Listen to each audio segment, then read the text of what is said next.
Baik, Bapak Ibu semua, Assalamualaikum warahmatullahi wabarakatuh.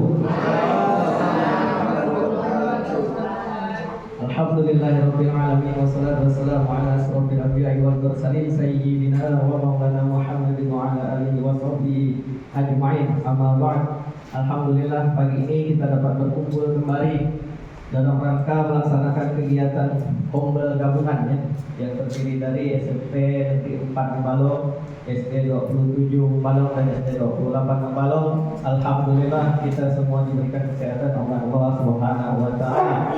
Kemudian salawat dan salam senantiasa kita sampaikan kepada junjungan kita Nabi besar Muhammad sallallahu alaihi wasallam, pada keluarga dan para sahabatnya dan juga pengikutnya yang setia hingga akhir zaman, dan semoga kita semua pula yang hadir pada kesempatan pagi hari ini beserta seluruh keluarga dan keturunan kita pada nanti yang akan mendapatkan syafaat dari beliau yang akhir nanti. Amin ya rabbal alamin.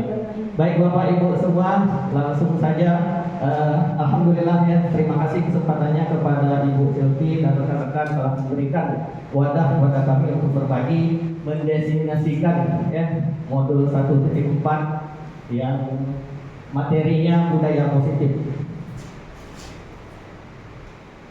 Next. Nah, ini latar belakangnya. Kita tak lepas dari budaya positif itu ya di sekolah. Sekolah itu merupakan rumah kedua bagi murid, di mana setengah hari waktunya dihabiskan di sekolah. Ya, sehingga sudah seyogyanya sekolah menjadi tempat yang nyaman bagi murid-murid kita. Kiai Dewantara mengibaratkan sekolah itu sebagai tanah tempat bercocok tanam, dan guru adalah petaninya. Benihnya itu ya murid ya. Nah, agar benih-benih yang ditanam dapat tumbuh dengan baik, murid kita dapat berkembang dengan baik, seorang petani atau guru harus bisa menyiapkan tanah yang baik dan menjaga lingkungannya dari hal-hal yang dapat merusak tanaman tersebut. Dalam hal ini, seorang guru harus mengusahakan sekolah menjadi lingkungan yang menyenangkan, menjaga dan melindungi murid kita dari hal-hal yang tidak baik sehingga tercipta iklim pembelajaran yang positif di lingkungan sekolah. Sebelumnya mohon maaf Bapak Ibu ya, bukan bermaksud kita untuk menggurui, tapi kita sama-sama belajar untuk kemajuan sekolah kita bersama. Selanjutnya, budaya positif. Apa sih budaya positif itu? Nah, budaya positif itu adalah pembiasaan ya, pembiasaan yang bernilai positif yang dapat dibangun dengan syarat sekolah perlu menyediakan lingkungannya yang positif pula. Positifnya aman, nyaman, agar peserta didik mampu berpikir, mampu bertindak, dan menciptakan secara merdeka, mandiri, dan tentu jadi anak yang bertanggung jawab. Nah, salah satu strategi yang perlu ditinjau ulang yang selama ini kita terapkan adalah disiplin. Gimana? Ya, yang telah berjalan selama ini. Nah, kesadaran penerapan disiplin itu belum berdasarkan motivasi dari diri sendiri atau motivasi internal, atau juga motivasi intrinsik, di mana kebiasaan positif yang diterapkan bukan disiplin positif, namun masih menganut sistem penghargaan atau hukuman. Nah, ini ya, model disiplin yang dibangun itu masih belum berpusat pada siswa. Selama ini kita baru hukum murid ya, nggak pakai sepatu marah, itu misalnya, nggak muat tugas marah, tanpa kita mencari tahu, menggali apa penyebabnya. Nah, nanti kita lihat di sini ya, posisi kontrol guru. Nah, ini berkaitan dengan posisi kontrol guru. Belum sampai pada tahap manajer, melainkan sebagai penghukum dan pembuat siswa merasa bersalah. Nah, sebagai pendidik itu ya tujuan kita adalah menciptakan siswa yang memiliki disiplin diri, sehingga mereka bisa berperilaku sesuai dengan yang mengacu pada nilai-nilai kebijakan universal dan memiliki motivasi dari dalam dirinya. Siswa yang memiliki disiplin diri berarti mampu bertanggung jawab terhadap apa yang dilakukannya. Bagaimana peran kita sebagai pendidik dapat menumbuhkan disiplin diri pada siswa, sehingga siswa mampu menggali potensinya menuju kepada suatu tujuan, sesuatu yang dihargai dan bermakna bagi mereka, mengontrol dirinya sendiri, menguasai diri untuk memilih tindakan yang mengacu pada nilai-nilai yang dihargainya. Nah, apa sih nilai yang dihargainya? Nah, kita lihat di sini.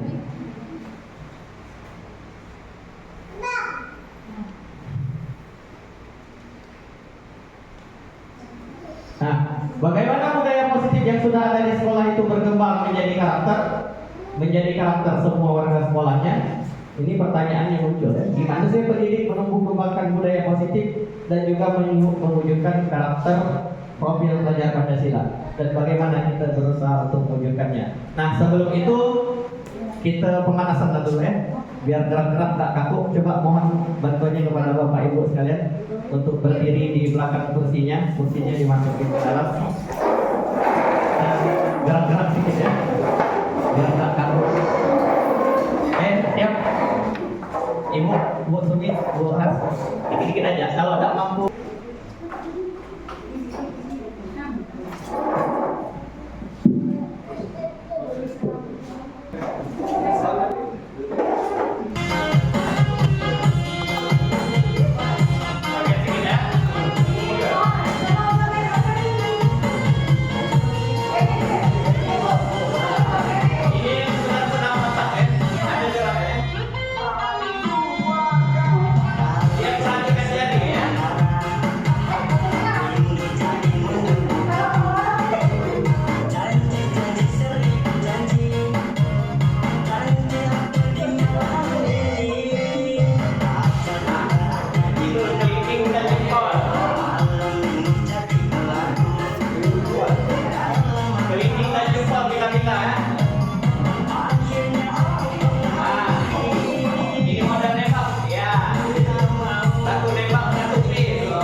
Sekarang kita lanjut ke materi yang pertama, yaitu disiplin positif. Ya. Disiplin ini, nah kita semua lah tahu ya, banyak yang memaknai sebagai sesuatu yang dilakukan seseorang pada orang lain untuk mendapatkan kepatuhan dan memiliki kecenderungan ketidaknyamanan, serta sering dihubungkan dengan tata tertib yang berkaitan dengan sanksi ataupun hukuman bagi yang melanggarnya. Jadi mula patuh ke tata tertib dan disiplin, tapi belum tentu disiplin itu yang positif. Nah, Ki Hajar Dewantara itu menyebutkan bahwa untuk mewujudkan murid yang merdeka, murid itu harus memiliki disiplin yang kuat. Disiplin yang bagaimana? Disiplin yang berasal dari dirinya, bukan berasal dari luar. Nah, selain Ki Hajar Dewantara, Dian Watson dalam bukunya Restructuring School Discipline tahun 2001 menyatakan bahwa arti dari kata disiplin ini juga berkonotasi dengan disiplin diri dari murid-murid yang dapat membuat seseorang menggali potensinya menuju kepada sebuah tujuan, sesuatu yang dihargai dan bermakna. Bagaimana caranya mengontrol diri, bagaimana cara menguasai diri untuk memilih tindakan yang mengacu pada nilai-nilai yang kita hargai. Dengan kata lain, seseorang memiliki disiplin diri berarti mereka bisa bertanggung jawab terhadap apa yang dilakukannya karena mereka mendasarkan tindakan mereka pada nilai-nilai kebajikan universal. Nah, dari dua pendapat tadi dapat disimpulkan bahwa murid yang memiliki disiplin positif akan memiliki motivasi dari dalam dirinya atau motivasi internal, bukan lagi terbatas pada aturan-aturan yang kita tuliskan, ya, tapi kesadarannya secara pribadi yang tinggi dalam menguasai diri untuk melakukan tindakan yang sesuai dengan nilai-nilai kebajikan universal. Nah, sebagai pendidik tugasnya adalah membimbing siswa untuk memiliki disiplin diri yang berasal dari dirinya sendiri. Nah, itu yang membimbingnya. Nah, nilai kebijakan universal itu ini dia. Apa sih? Nilai kebijakan universal itu yang secara tak langsung kita taati. Kenapa sih kita harus pakai helm? Kalau naik motor ada ketulisan harus pakai helm. Ada tak? Tapi kita percaya kan dengan pakai helm untuk apa? Keamanan. Keselamatan, keamanan. Jadi kesadaran kita lah, tak diminta pun kita pakai helm untuk keselamatan. Nah, murid kita itu juga, mereka akan memahami, oh, aku ini harus bertanggung jawab, harus jujur, bersyukur, berprinsip, integritas, kasih sayang, rajin, komitmen, percaya diri, kesabaran, menghargai, menghormati. Nah, itu harus muncul dari dalam dirinya. Ini nilai-nilai kebajikan yang seperti itu. Nah, hal ini berkaitan dengan apa yang murid kita lakukan ini berkaitan dengan kebutuhan dasarnya. Nah, apa sih kebutuhan dasar manusia? Mari kita simak video berikut.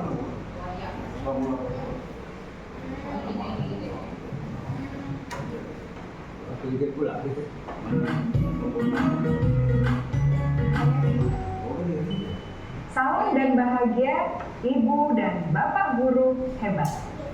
Untuk membangun budaya sekolah yang positif, guru adalah memahami kebutuhan dasar yang mendasari perilaku murid. Pada video kali ini, kita akan membahas tentang 5 kebutuhan dasar manusia.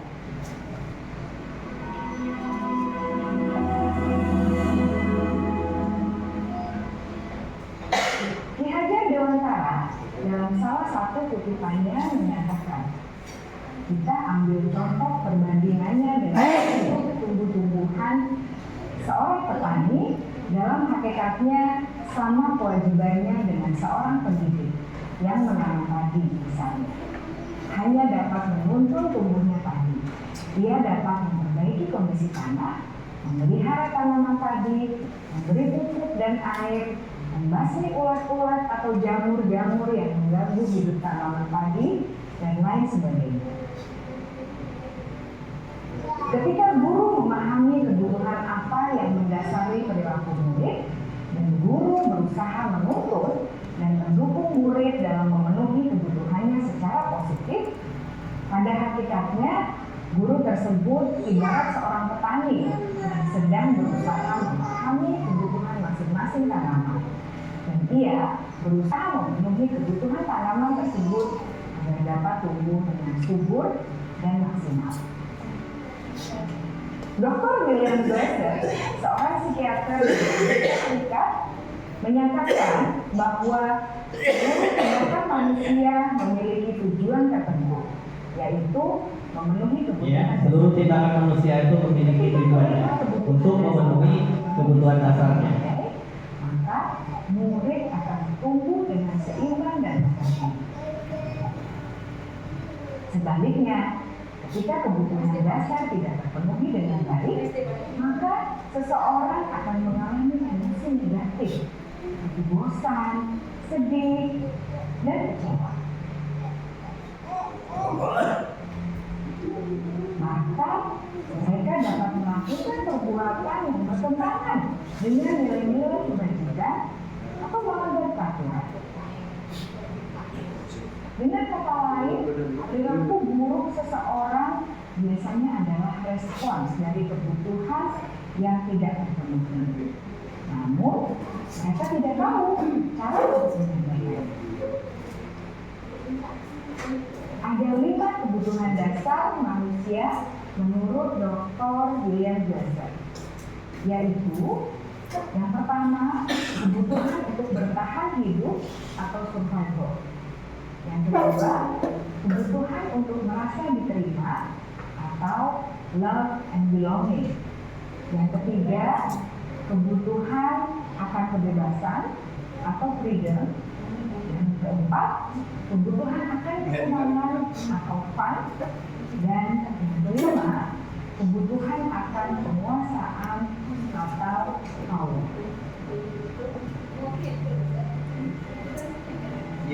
Kebutuhan dasar yang pertama adalah kebutuhan yang bersifat fisiologis untuk bertahan hidup atau survival.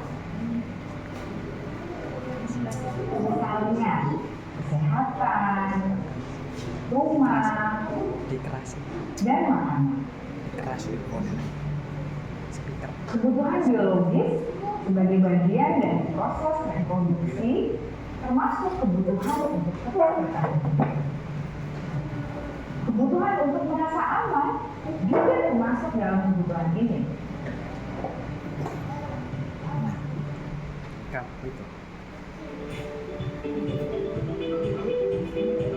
Agar murid dapat belajar dengan baik, kebutuhan mereka akan merasa aman, pangan, sandang, dan papan harus terpenuhi.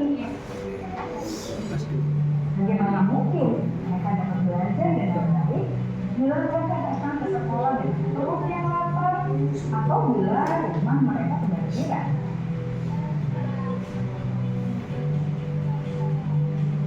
Setelah kita mengetahui kebutuhan pertama yang sebagian besar bersifat fisiologis, mari kita lihat kebutuhan kedua sampai kelima yang semuanya berhubungan dengan psikologis. Mari kita lihat kebutuhan yang kedua, yaitu kebutuhan akan perasaan diterima oleh kelompok atau komunitasnya, atau kebutuhan love and belonging. Kebutuhan ini meliputi keinginan untuk tetap terhubung dengan orang lain seperti teman, keluarga, teman kerja, dan kelompok di mana kita tergabung. Setiap murid ingin menjadi bagian yang berharga dari kelas dan juga sekolah. Mereka juga ingin diterima oleh orang lain dan kelompoknya. Bahkan, murid yang terlihat paling kuat pun jauh di dasar hatinya pasti ingin merasa diterima. Sebagai guru, seharusnya kita dapat menerima murid kita apa adanya, sesuai dengan putranya. Karena setiap murid adalah unik. Mereka memiliki kekuatannya masing-masing, sehingga guru seharusnya bisa menciptakan kesempatan untuk murid kolaborasi dan memiliki ikatan emosi satu sama lain. Murid-murid yang memiliki kebutuhan yang besar untuk merasa diterima, biasanya mereka belajar karena suka pada gurunya. Mereka juga suka bekerja dalam kelompok.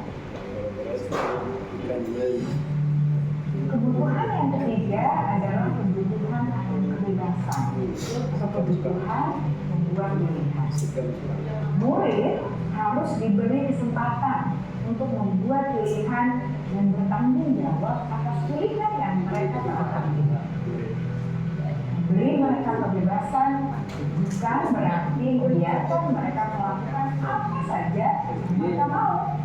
melainkan lebih memberi mereka kesempatan untuk membuat pilihan, menyuarakan pendapat mereka dengan percaya diri, dan memberi mereka kesempatan untuk mencoba hal-hal yang baru.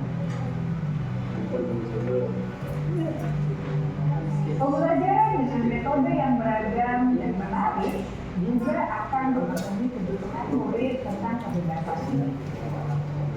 Pembelajaran berdiferensiasi, di mana guru menyediakan beberapa jenis tugas yang bisa dipilih oleh murid sesuai dengan mereka, sangat baik untuk mengembangkan murid menjadi lebih mandiri dan memiliki motivasi internal.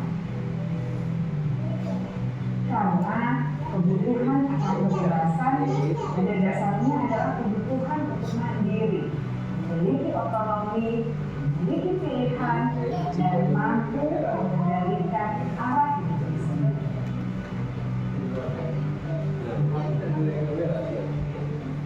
Kebutuhan yang keempat adalah kebutuhan kesenangan.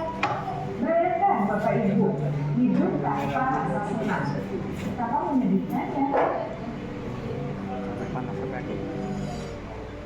Glasser menghubungkan kebutuhan akan kesenangan dengan belajar. Jangan sepelekan kebutuhan murid untuk merasa senang di kelas. Sebagai guru, jangan ragu-ragu untuk dengan sengaja memasukkan kegiatan yang menyenangkan dalam kelas.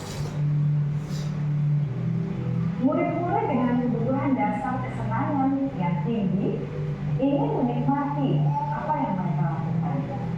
Mereka juga konsentrasi tinggi saat mengerjakan hal-hal yang disenangi.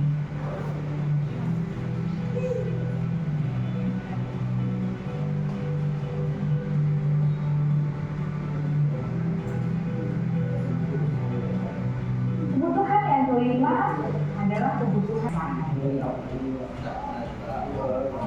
Mereka sebaiknya diberi kesempatan untuk membuat keputusan tentang hal-hal yang penting dalam hidupnya dan tidak merasa dikontrol oleh sistem sekolah. Pada murid yang telah menginjak usia remaja, seringkali mereka merasa tidak memegang kendali atas kehidupannya sendiri. Dasar akan kekuasaan yang tinggi, biasanya selalu ingin menjadi pemimpin. Mereka juga suka mengamati sebelum mencoba hal yang baru. Mereka juga perfeksionis dan merasa kecewa bila melakukan kesalahan. Jadi guru yang lebih baik dengan memahami kebutuhan dasar murid-murid kita dan senantiasa membimbing mereka untuk menjadi pribadi yang berdaya, seimbang, dan bahagia. Salam dan bahagia, Ibu dan Bapak Guru hebat.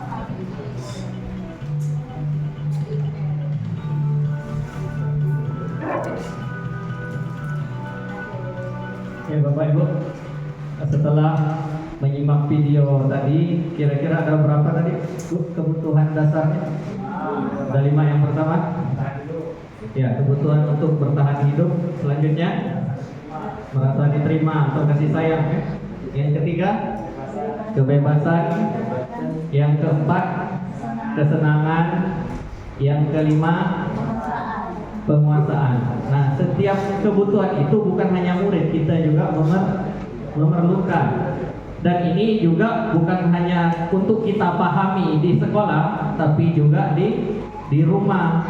Kita pasti sering mengalami, apalagi bapak-bapak ya, datang ke rumah misalnya, tengok orang rumah lah merengut. Itu pasti ada kebutuhan yang tak terpenuhi. Entah ada diajak belanja ke misalnya kan, apa ke kurang diperhatikan ya kan. Dan itu penting untuk kita memahaminya ya tak Bu? Bapak-bapak pun gitu juga. Nak perlu waktu juga kadang untuk kesenangannya. Misalnya kalau kami sih ramu orang itu lah tenang gitu apalagi diberi izin gitu. Nah murid kita juga sebenarnya begitu. Begitu melakukan tindakan yang aneh atau melakukan pelanggaran, sebenarnya mereka itu untuk memenuhi kebutuhan dasarnya. Kita harus mencari tahu, misalnya yang paling sederhana ya, murid kita nih singgah murung di kelas, malas gitu. Kira-kira apa lah dia? Ada yang bisa beri pendapat? Tak apa-apa, silakan. Kira-kira Pak Rama. Nah, bisa saja di rumah kurang diperhatikan ya. Kurang kasih sayang. Dia juga minta perhatian dari gurunya. Nah, kalau gurunya cuek, tidak ada yang memperhatikan dia. Susah dia nak berubah. Ya. Nah, coba kita latihan sekarang. Di sini ada permasalahan. Coba kita simak. Tolong dibaca sama-sama dalam diamati kira-kira kalau kasusnya seperti ini kebutuhan apa yang tidak dipenuhi. Dinda itu seorang anak kelas 3, begitu tiba di rumah, pulang dari sekolah menangis, ngadu pada ibunya bahwa dia dibenci pada Ibu Rani, gurunya. Kebutuhan apa kira-kira? Dia nyebutkan nama, ibu guru tak nyapa aku, gak gara-gara tak ditegur nangis. Padahal aku lah pakai jepit rambut baru. Kira-kira kebutuhan apa yang tak terpenuhi? Kasih sayang. Iya, betul. Tepat ya. Selanjutnya, nah ini yang agak dewasa.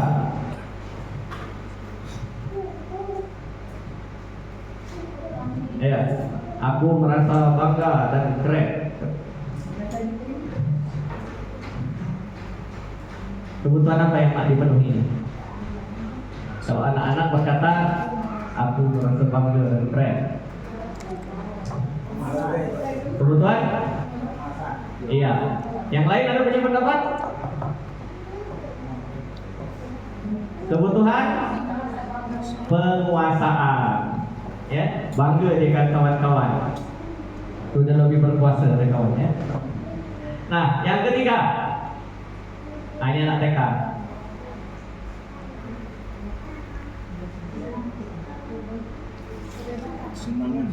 Nah, ada yang kesenangan, ada yang kebebasan, ada apa yang Tuhan? Kebebasan. Ini.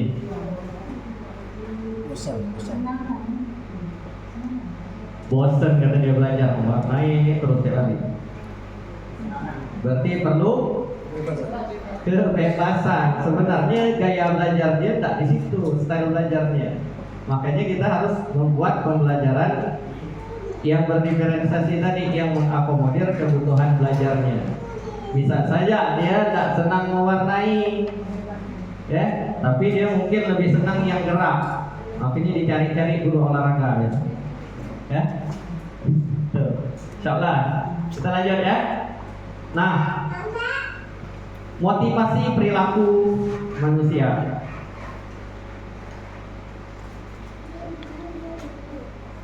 Nah, menurut Dian Gosen ada 3 alasan motivasi perilaku manusia.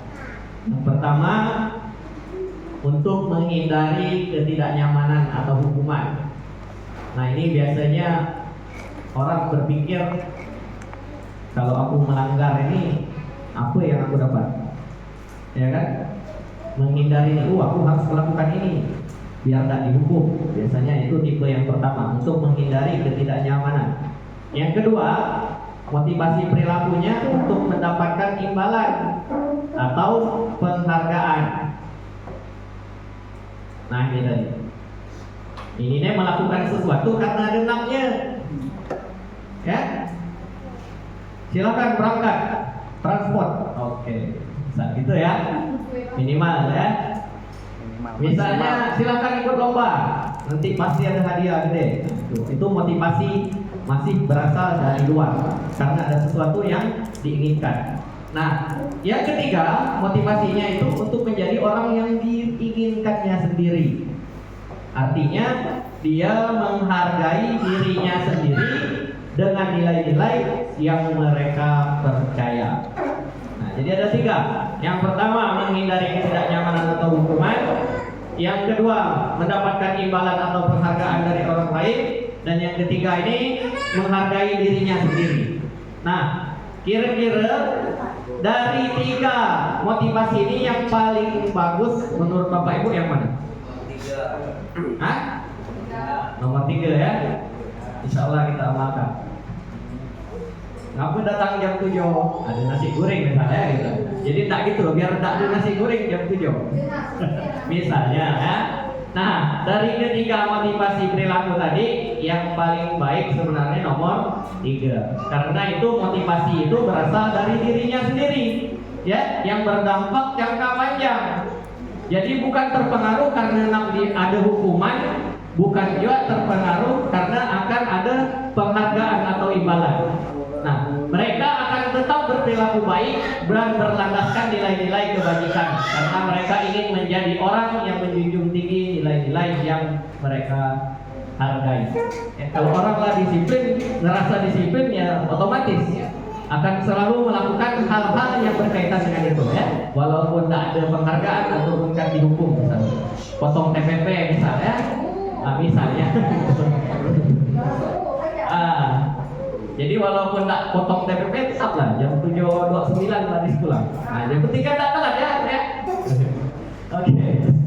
Lanjut. Nah, selanjutnya hukuman dan konsekuensi. Sebelum kita masuk, ada yang dapat membedakan hukuman di mana, konsekuensi itu yang seperti apa? Belum, ya? Mungkin mirip-mirip. Kita lihat. Murid tak tahu yang akan terjadi. Tahu-tahu pas melakukan bersalah, sikat WC langsung. Tak tahu dia kan disuruh sikat WC kan pada saat itu. Nah, itu hukuman. Dan tidak dilibatkan dalam menentukan itu. Hukuman itu bersifat satu arah dari pihak guru yang memberikan. Tak mungkin murid hukum guru, ya, ada kan? Ibu coret misalnya buat motor. Itu murid yang terlalu, ya. Nah, ini yang biasa beri hukuman guru. Dan murid hanya menerima suatu hukuman tanpa melalui suatu kesepakatan. Tak ada kesepakatan sebelum. Itu sifat hukuman mendadak. Ya, biasanya juga bisa merupakan fisik ataupun psikis. Nah, psikis ini yang hati-hati, ya. Kalau fisik dicubit hilang sakit cepat. Tapi psikis awal wafat. Ya, bisa melukai batin. Ya, psikologinya terganggu, dia bisa benci selamanya dengan seorang guru. Ya, lebih baik kalau nggak cubit suat, esok lah senyum pula, labaikan lah sembuh. Tapi psikis biasanya dia menyimpan dendam. Nah, itu hukuman. Ya, bisa perbuatan, bisa kata-kata, ya. Misalnya ngalokan dia, misalnya. Selanjutnya, konsekuensi. Nah, kebalikan dari hukuman. Kalau hukuman tadi tiba-tiba, konsekuensi itu lah sepakat. Lah disepakati antara guru dan murid. Lah dibahas sebelumnya, disetujui bersama oleh guru dan murid. Ya, umumnya itu bentuk konsekuensi itu dibuat oleh pihak guru atau sekolah. Memanglah dibuat, tapi murid lah tahu. Orang pun kau datang terlambat, kini kau nyapu, ya, di belakang. Nah, tahu dia, itu namanya konsekuensi. Kalau tak kerjakan tugas, nanti balik ke Rudi, kerjakan tugas dulu, baru boleh pulang. Nah, itu konsekuensi. Ini jelas, ya, bedanya? Jelas kan? Ada yang ditanyakan? Hukuman dan konsekuensi. Oke, kita lanjut. Kita lihat.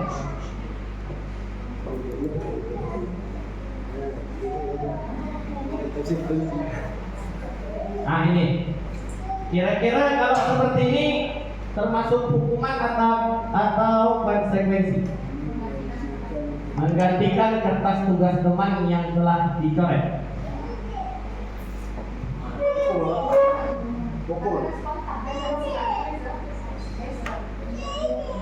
Kertas tugas kawan itu yang telah dicoret, mengganti.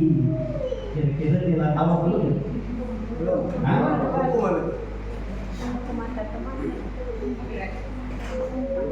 Konsekuensi. Jadi nak ngerobek kertas kawan, kau harus ganti, gitu, ya kan? Lah tahu dia. Itu konsekuensi. Oke, selanjutnya. Ini berjemur di lapangan karena ngobrol. Ya, hukuman. Selanjutnya, membersihkan coretan yang dibuat di meja. Konsekuensi, oke. Psikologi. Push up 15 kali, tidak pakai masker. Hukuman itu lapangan. Alhamdulillah. Nah ini berkaitan dalam menangani permasalahan anak-anak kita ya. Kita itu memiliki posisi kontrol atau yang disebut dengan restitusi. Ini posisi kontrol dulu. Nah kita simak ya.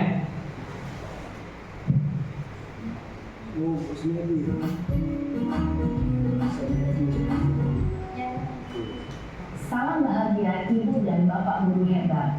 Dalam penerapan disiplin positif restitusi, salah satu program yang dikembangkan adalah 5 posisi kontrol. 5 posisi kontrol dalam restitusi adalah proses perjalanan seorang pemilik agar dapat mengenali dirinya. Dan video kali ini kita akan membahas tentang 5 posisi kontrol yang dikembangkan oleh Bapak dosen dan contoh penerapannya.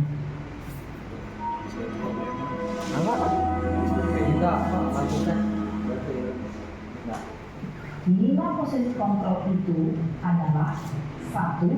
Posisi penghukum. Nah ini kita lihat ya yang mana kita ya. Posisi pembuat naskah. Yang biasa kita lakukan. 3. Posisi teman. 4. Posisi pemantau atau monitor.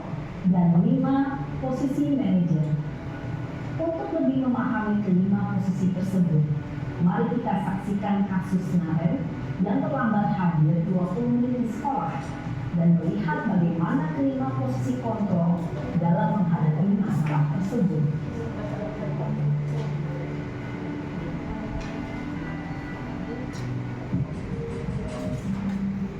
Nah ini kalau posisi penghukum kayak gini ya. Ini kita refleksi ya kayak kita ya misalnya yang rubah kayak. Naren! Sini kamu! Dilarang menyebut nama ya. Keliling lapangan basket 2 kali. Harus ke lapangan basket bu.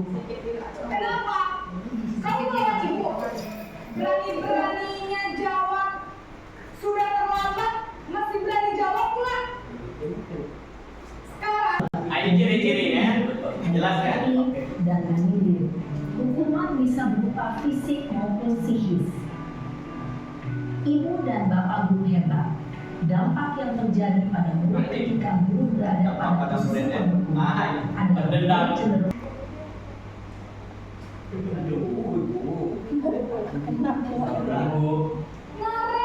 Naren, kamu kenapa terlambat lagi nak? Ya Tuhan Naren, kamu senang ya bikin ibu susah ya? Kalau kamu terlambat lagi, nanti ibu yang ditegur bapak kepala sekolah. Ya sudah, lain kali jangan bikin ibu susah lagi ya nak ya. Ibu tidak akan terlambat lagi kalau mau begini terus. Bisa jantungan kalau ibu ditegur bapak kepala sekolah. Sangat cepat, panas. Maaf ya bu, maaf sekali. Jadi Posisi membuat rasa bersalah berbicara dengan nada tenang, cenderung lembut. Namun kata-kata yang diutarakan intinya dia menyalahkan murid. menjadi orang yang gagal, memandang buruk dirinya sendiri, merasa tidak berharga, dan tidak sanggup membahagiakan orang lain. Ketika guru mengambil posisi pembuat rasa bersalah, murid akan menganggap dirinya yang Identitas gagal. bersalah. Dia akan menyimpan emosi negatif Sama tersebut dengan dalam dirinya. identitas muridnya kan. Nah di posisi teman.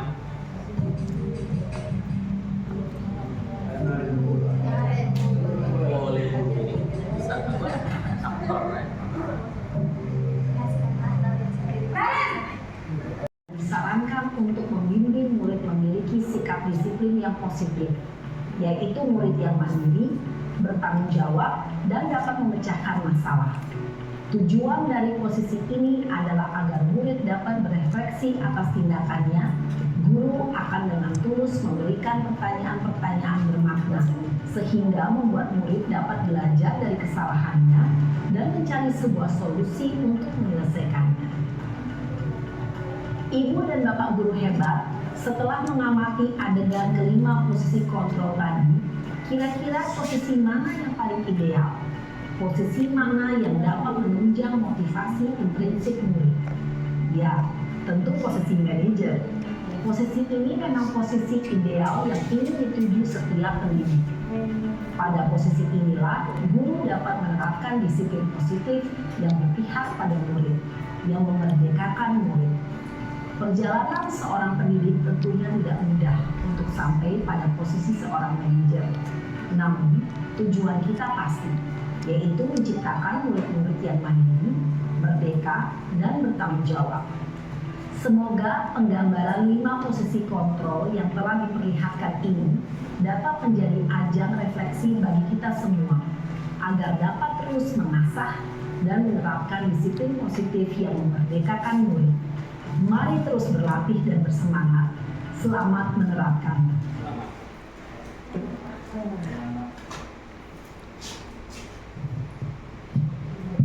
Baik Bapak Ibu, ini tadi 5 posisi kontrol ya yang ada pada guru. Apa saja tadi Bu? Yang pertama Bapak Ibu, posisi penghukum. Ya, ini menyebabkan identitas murid gagal. Karena guru pendidik tipe seperti ini, apapun kesalahan murid tidak mendengarkan alasan, langsung memberi hukuman. Kemudian yang kedua, posisi pembuat merasa bersalah.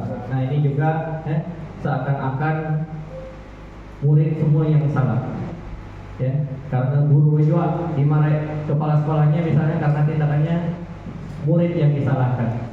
Ini juga menyebabkan identitas muridnya gagal. Kemudian yang ketiga, posisi sebagai teman. Nah ini sebagai teman ini ada keakraban antara murid dan guru. Tapi ini menyebabkan murid menjadi bergantung pada guru tersebut, ya. Dan itu juga misalnya tidak seluruh guru dia perlakukan seperti itu, hanya murid yang dianggapnya, guru yang dianggapnya sebagai teman. Ini menyebabkan identitas murid juga berhasil, cuma murid tidak mandiri, ya, karena bergantung pada orang lain. Yang keempat tadi posisi pemantau. Ini posisi pemantau ini dia berdasarkan data, ya. Namun terlambat ya terlambat, harus melaksanakan konsekuensinya, tidak sampai ke memecahkan masalah. Nah yang paling ideal adalah posisi yang kelima, yaitu posisi manajer. Nah selain itu selain posisi manajer ini, bukankah misalnya mereka itu harus mencari tahu apa penyebab murid terlambat, dan mereka itu membimbing murid melakukan refleksi dan juga membimbing murid dalam menyelesaikan masalahnya dan menghadirkan solusinya bagi mereka. Nah inilah posisi yang ideal yang diharapkan. Seperti yang tadi diterapkan tadi, ini tidak mudah karena perlu latihan terus, ya. Tapi setiap hari pasti ada masalah pada murid kita. Nah itu tidak apa-apa, kita latihan terus lah. Paling tidak misalnya yang sepele kan, yang pagi sering mungkin ada yang jam istirahat terlambat masuk, ya kan? Boleh kita panggil, kita latihan sebagai manajer. Apa tadi terlambat, ya. Yang pastinya sebelum melakukan itu semua kita harus punya dulu keyakinan, nilai-nilai yang kita percayai bersama, baik itu keyakinan kelas ataupun keyakinan sekolah. Apa saja nilai keyakinan itu? Ya bertanggung jawab, menghargai dan menghormati orang lain, ya kan? Tepat waktu, bisa, ya. Bersabar, ya kan? Kadang murid marah-marah di kelas kan? Murid bersakat. Nah itu misalnya ditanyakan, kenapa bersakat? Dia tadi narik rambut aku misalnya, dia tadi ngata-ngatain orang tua aku misalnya. Sesuai tidak dengan keyakinan kita, ya? Kalau belum sesuai keyakinan mana, oh aku kurang sabar. Ingatkan kembali, kita juga latihan sebagai pemandu refleksi bagi murid-murid kita, ya, tidak apa-apa. Kita lanjut. Nah, kalau kasusnya seperti ini, kira-kira posisi kontrolnya di mana? Ada kalimat, saya kecewa sekali dengan kamu. Iya, langsung kelihatan ya. Membuat orang merasa bersalah. Oke, yang terakhir, nah ini segitiga restitusi. Apa itu segitiga restitusi? Kita lihat video pula. Ini mungkin materi yang terakhir. Jadi ini untuk sebagai bahan kita untuk penerapan budaya positif di lingkungan sekolah kita. Kita simak video berikut.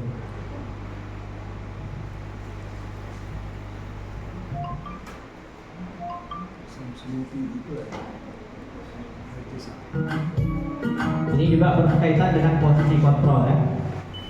Salam dan bahagia Ibu dan Bapak guru hebat.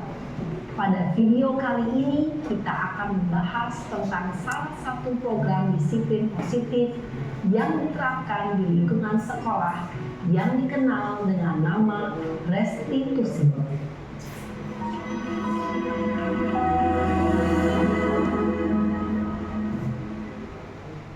Restitusi dikembangkan oleh pakar pendidikan Diane Gosling, berlandaskan pada teori kontrol Dr. William Glasser. Segitiga restitusi adalah suatu proses dialog yang dijalankan oleh guru atau orang tua agar dapat menghasilkan murid yang mandiri dan bertanggung jawab. Pada saat guru di posisi manajer terdiri dari 3 langkah yang digambarkan pada ketiga sisi pada segitiga restitusi. Sisi pertama adalah menstabilkan identitas. Sisi yang kedua adalah validasi tindakan yang salah. Seorang guru berada dalam posisi manajer menggunakan penerapan segitiga restitusi. Nah, ini batas latihan kita ya. Kira-kira kayak gini. Banget. Masa aku dikatain tukang fitnah, Pak? Ya aku marah lah. Aku balik ngatain Eka di depan kelas. Kesel banget. Oh begitu. Ya pasti kamu marah dan kesal. Akan dibenarkan Bapak juga tindakannya. akan marah apabila ada yang menuduh Bapak seperti itu. Kemudian menghargai orang lain itu penting buat kamu. Yakin lah, Pak. Iya, setuju. Kita harus saling menghargai. Namun ada juga keyakinan yang kita sepakati yang perlu kita jalankan apabila kita sedang marah, kan? Ya saya bisa lebih proaktif, mulai dengan diri sendiri. Saya bisa Memperbaiki masalah ini tidak? bersedia, Pak. Kalau kamu memperbaiki masalah ini, kamu akan menjadi orang seperti apa? Saya akan menjadi orang yang bertanggung jawab kali ya, Pak. Dan senantiasa proaktif. Iya. Menurut kamu, bagaimana rasanya menjadi orang seperti itu? Ya nyaman lah, bangga. Kita bisa mengajukan pernyataan-pernyataan ini. 1. Membuat kesalahan sesuatu yang wajar. 2. Manusia tidak ada yang sempurna. 3. Kita bisa memperbaiki masalah ini. 4. Saya tidak menanyakan kesalahannya. Saya lebih fokus bagaimana memperbaiki masalah ini. 5.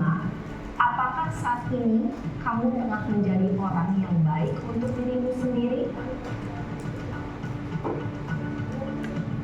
Pada sisi kedua, validasi tindakan yang salah berlandaskan pada prinsip bahwa setiap perilaku berupaya memenuhi suatu kebutuhan tertentu. Guru yang telah memahami teori kontrol akan bergeser dari pemikiran stimulus menjadi proaktif dan mencoba untuk mengenali tujuan dari perilaku murid, mengenali dan mengakui kebutuhan murid ini dapat memperbaiki hubungan dengan murid tersebut. Pernyataan atau pertanyaan bisa disampaikan dengan nada suara tidak menghakimi atau memojokkan, sehingga dapat mengembalikan murid pada posisi positif. 1. Kamu bisa saja bertindak lebih gegabah lagi dari ini. 2. Kamu bukan melakukannya tanpa suatu alasan tertentu. 3. Kamu melakukannya karena mempertahankan sesuatu yang penting bagimu. 4. Mungkin kamu bisa mempelajari suatu perilaku baru yang lebih efektif. Bersediakah kamu mempelajarinya? Selanjutnya, kita akan simak sisi terakhir, yaitu menanyakan keyakinan. Teori kontrol menyatakan bahwa pada dasarnya kita memotivasi secara kritis. Pada saat perilaku yang salah telah divalidasi dan identitas sukses telah stabil, maka murid telah siap menaikkan keyakinannya dengan tindakannya yang salah dan pemikirannya telah bergeser ini menjadi orang yang dituju. Pertanyaan ini dapat mengaitkan keyakinan yang diambil murid. 1. Sebagai keluarga atau kelas, apa yang kita yakini? 2. Nilai-nilai apa yang telah kita sepakati? 3. Seperti apa gambaran sebuah kelas yang ideal bagi kamu? 4. Kamu ingin menjadi orang sukses.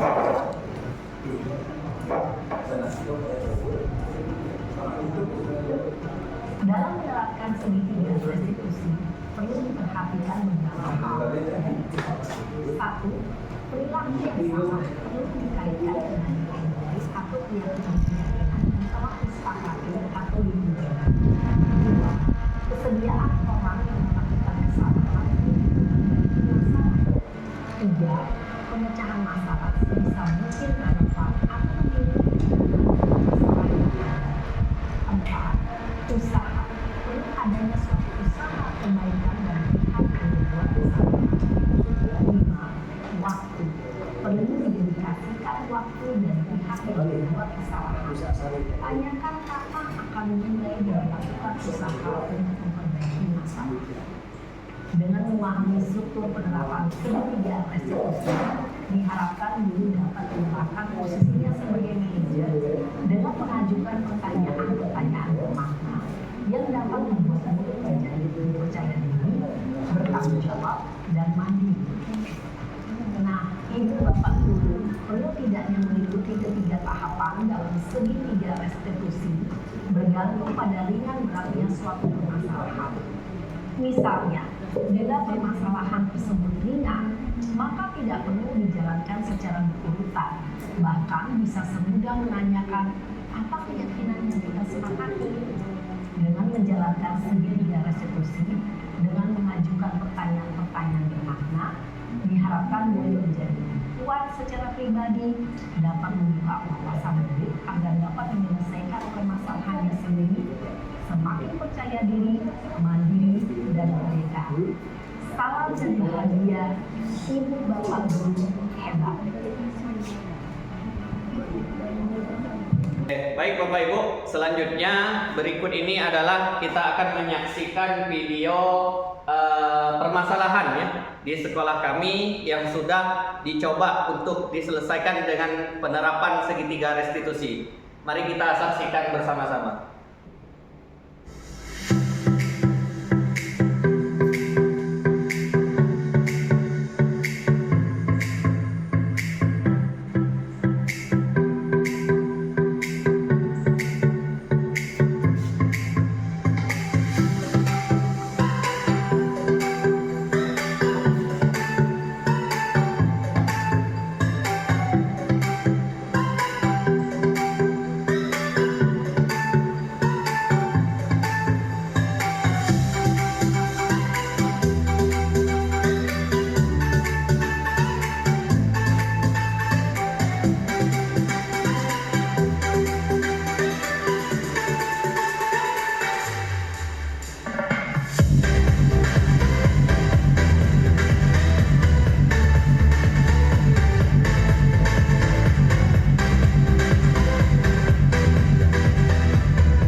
Waalaikumsalam warahmatullahi wabarakatuh. Yo, silakan dulu. Kamu tahu tidak kenapa kamu bapak panggil? Mungkin berkaitan dengan tugas, Pak. Ya, betul. Tapi kemarin kamu masuk kan? Iya, Pak, masuk. Jadi saya tidak menunjukkan tugas. Baik, yo. Setiap orang itu pasti pernah melakukan kesalahan, termasuk bapak sendiri ya. Tetapi bapak yakin kamu punya alasan mengapa melakukan hal tersebut. Kira-kira mengapa kamu tidak mengumpulkan tugas kemarin? Saya malas, Pak. Saya lebih suka menggambar daripada mengerjakan tugas. Baiklah, Tio.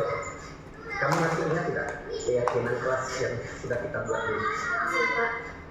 Kira-kira yang kamu lakukan itu sudah sesuai belum dengan keyakinan kelas? Belum, Pak. Keyakinan kelas mana yang belum sesuai? Selalu bertanggung jawab, Pak. Nah, itu kamu tahu. Nah, sekarang kamu punya solusi tidak untuk menyelesaikan masalah ini? Iya, Pak. Pertama, saya minta maaf karena saya tidak mengerjakan tugas.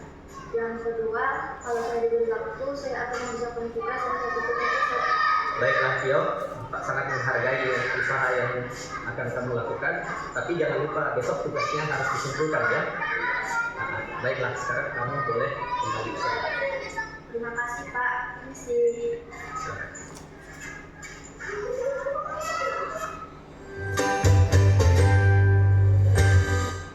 Hai, perkenalkan, nama saya Pilar Ramadhani, biasa dipanggil Pio.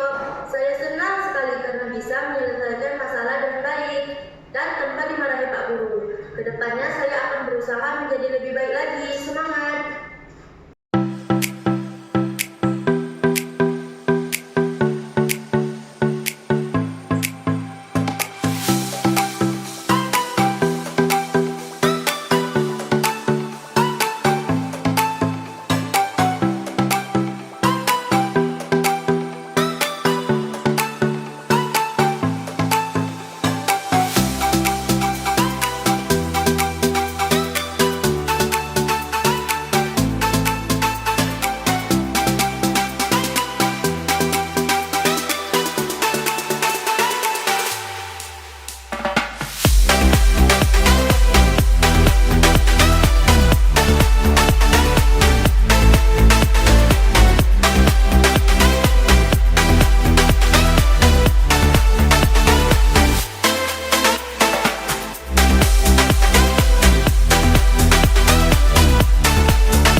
Assalamualaikum, permisi Pak.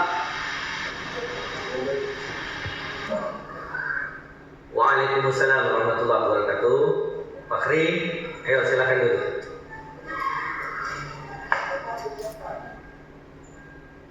Tadi Bapak lihat kamu bertengkar ya dengan dia? Ya Pak, menjadi kesal Pak. Kenapa kesal? Menjijir sama musik saya Pak. Oh begitu. Ya mungkin Bapak juga jika berada di posisi kamu, Bapak akan merasakan hal yang sama. Iya Pak. Lalu apa yang kamu lakukan terhadap dia? Ya saya marahi Pak. Saya maki-maki dia sampai saya pukul dia Pak. Oh begitu. Tapi Bapak yakin ya, kamu melakukan itu pasti punya alasannya bukan? Iya Pak. Saya itu bisa buat. Dia malah enak-enak tadi yang sampai ke mobil sama tadi Pak. Ya wajar ya jika kamu marah, kamu tentu tidak rela pekerjaanmu dicontek begitu saja bukan? Bapak juga sangat mengapresiasi ya tindakan kamu yang tidak berbuat lebih buruk daripada itu. Iya Pak. Nah, sekarang coba kita pikirkan bersama. Tindakan Fakhri tadi yang marah-marah sambil memukul meja, sudah sesuai belum dengan keyakinan kelas kita? Tidak Pak. Menurut Fakhri, keyakinan kelas mana yang telah dilanggar? Saling menghormati dan menghargai orang lain. Nah, betul. Menurut Fakhri, saling menghargai dan menghormati orang lain itu penting penting tidak untuk Fakhri? Penting, Pak. Nah, kalau menurut Fakhri penting, saat Fakhri merasa marah ataupun kesal, keyakinan kelas mana yang harus dijalankan? Bersabar dan menahan marah, Pak. Ya, tepat sekali. Nah, sekarang Fakhri bersedia tidak memperbaiki masalah ini? Bersedia, Pak. Apa yang akan Fakhri lakukan untuk memperbaiki masalah ini? Saya akan minta maaf beliau dan langsung bersabar dan marah. Dan jika ada teman yang menuntut, saya lapor kepada Bapak atau guru mata pelajaran, Pak. Iya, tepat sekali tindakan kamu ya Fakhri. Oke, tetap semangat ya. Ingat harus selalu terus bersabar saat marah. Oke, sekarang kamu sudah boleh kembali ke kelas. Terima kasih, Pak. Sama-sama.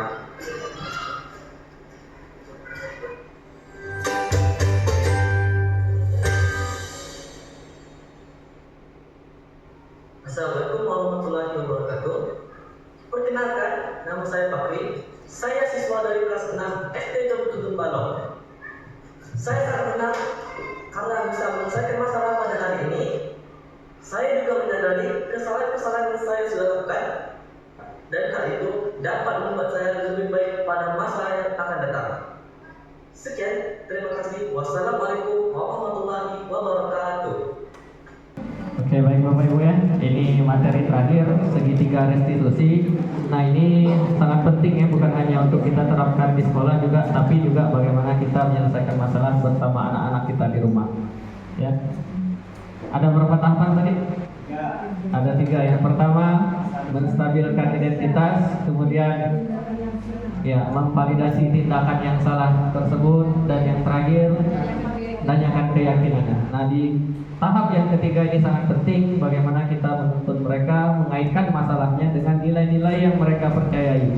Dan disitulah juga kita akan menuntun mereka menemukan solusi dan bagaimana cara mereka atau usahanya untuk memperbaiki kesalahan yang mereka buat. Semoga semua yang kita dapatkan hari ini dapat kita usahakan ya, dapat kita mulai terapkan minimal dengan murid di kelas-kelas kita. Jangan sampai misalnya kasus terlalu besar, paling tidak kita sebagai wali kelas sudah menangani terlebih dahulu. Dengan harapan semoga tercipta budaya positif yang berlaku dalam jangka waktu yang panjang di sekolah kita tercinta ini. Demikian mungkin hanya itu yang dapat kami sampaikan ya. Mohon maaf selama penyampaian terdapat mungkin banyak kekurangan karena keterbatasan kami sebagai manusia. Terima kasih kami ucapkan. Wabillahi taufiq wal hidayah. Assalamualaikum warahmatullahi wabarakatuh. Waalaikumsalam warahmatullahi wabarakatuh.